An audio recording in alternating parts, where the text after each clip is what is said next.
ஸ்ரீ ஆண்டாள் அருளி செய்த திருப்பாவை பாசுரம் 22. அங்கண்மான் ஞாலத்து அரசரபிமான வங்கமாய் வந்து நின் பள்ளிக்கட்டிற்கீழே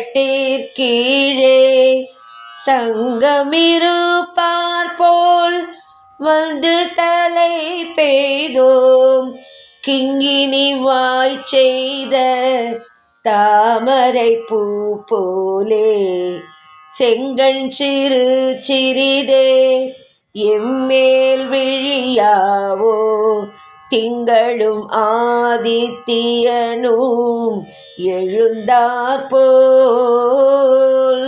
அங்கண் இரண்டும் கொண்டெங்கள் மேல் நோக்குதியேல் எங்கள் மேல் சாபம் இழிந்தேலோர் எம்பாவாய்